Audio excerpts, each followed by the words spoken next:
Welcome friends, প্রত্যেককে স্বাগত আমাদের ইউটিউব চ্যানেলে।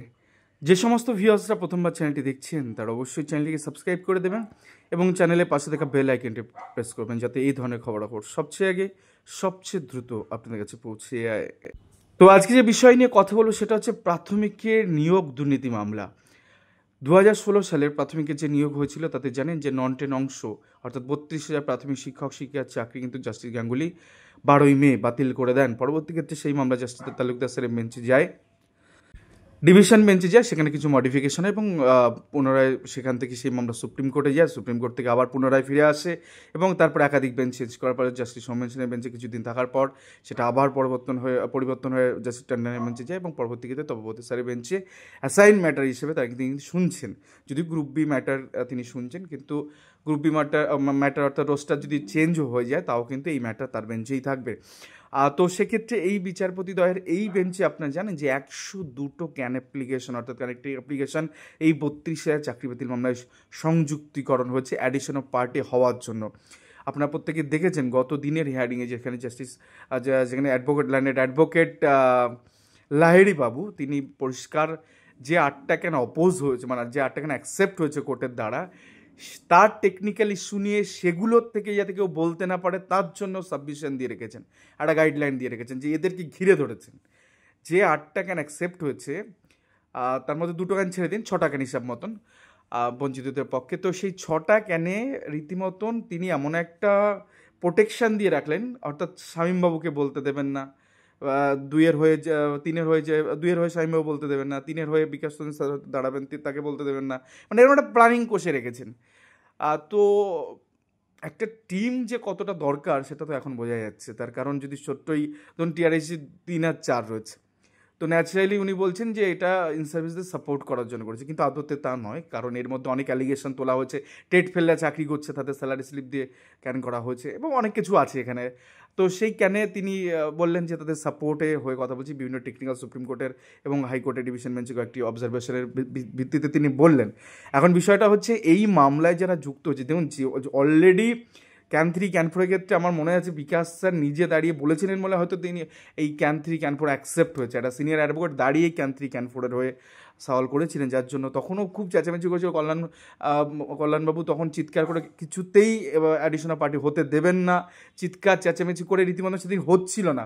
আমরা ফিজিক্যালি ছিলাম, তো তারপরে গিয়ে স্যার সিনিয়র অ্যাডভোকেট দাঁড়িয়ে এই ক্যানকে অ্যাকসেপ্ট করানো গেছে অনেক কষ্টে, বহু কষ্টে বলা যায়, হতেই দিচ্ছিলেন না।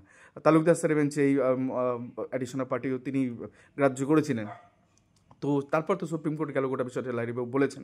তারপর সোমেন স্যারের বেঞ্চে কিছু কানেক্ট 8 পর্যন্ত অ্যাকসেপ্ট করেছে, তারপর বলেছে পরবর্তী ক্ষেত্রে আর এটা গেলনাচ করবেন না, এরকম একটা তিনি তার ছিল। কিন্তু পরবর্তী ক্ষেত্রে জাস্টিস তপব্রত স্যারের বেঞ্চে তিনি আর এটাকে নিয়ে কিছু বলেনি। প্রথম দিনই শুধু বলেছিলেন যে প্রিয়াঙ্কা নস্কর ফুটিংয়ে কতজন আছে অ্যাসার্টেন করতে বলা হয়েছিল। তো তারপরে তিনি আর এটাকে কোনো কাট অফ ডেট বা যদি কিছু বাঁধেননি। কিন্তু অনেকেই ভাবছেন যে ও তো ইজি ব্যাপার, ক্যান আমার শুনবে অ্যাকসেপ্ট করে নেবে, কিন্তু এই দিনকে যে বাওয়ালটা হবে, ধরুন প্রিয়াঙ্কা নস্করা বলে নিল, সেখানে তরুণ স্যার বলে নিল, কুমারজ্যোতি স্যার বলে নিল, সৌম্য স্যার বলে নিল বা বিকাশ স্যার হয়তো বলে নিল, তারপরে মানে ক্যান অ্যাপ্লিকেশনের ক্ষেত্রে যেটা সমস্যাটা হবে, যেহেতু 1-2 দিন বা 3 দিন ধরুন এই শুনানিটা হবে, এবার এখানেও অন্তত 15 থেকে 20 জন অ্যাডভোকেট তারা অলরেডি ক্যান করে রেখেছেন। এখন ক্যান অনেকেই কপি পেস্ট মেরে দিয়েছে, যাতে করে কি হবে সেই ক্যানের হয়ে বলাটা অনেকের পক্ষে খুব ডিফিকাল্ট হয়ে যাবে। ক্যান সম্পর্কে তো 2-4 কথা বলতে হবে তবেই সেই ক্যান অ্যাকসেপ্ট হবে। এখন ধরে নিন অনেকেই কি করেছে, মামলা করে দিয়েছি চলো হচ্ছে, এই হচ্ছে তা হচ্ছে, মামলার হয়ে ক্যানের হয়ে যদি যথাযথ যুক্তি কেউ উপস্থাপন না করতে পারেন, আমি বলে দিচ্ছি এই ক্যানগুলো অ্যাকসেপ্ট হবে না ডিভিশন বেঞ্চে, করতে দেবেন, অপোজ করবে।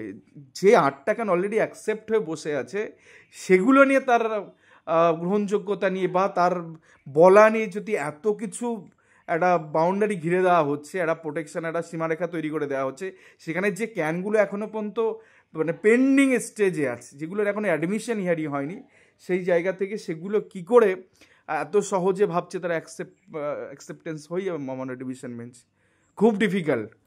তার মধ্যে কিছু ক্যান আছে যেগুলো তো প্রিয়াঙ্কা নস্করা নিজেরাও অপোজ করবে, তো সেই ক্যানগুলো কোথায় যাবে? প্রিয়াঙ্কা নস্করা নিজেরাও কিছু কেন অপোজ করবে, একদম ডেফিনেটলি খবর আছে।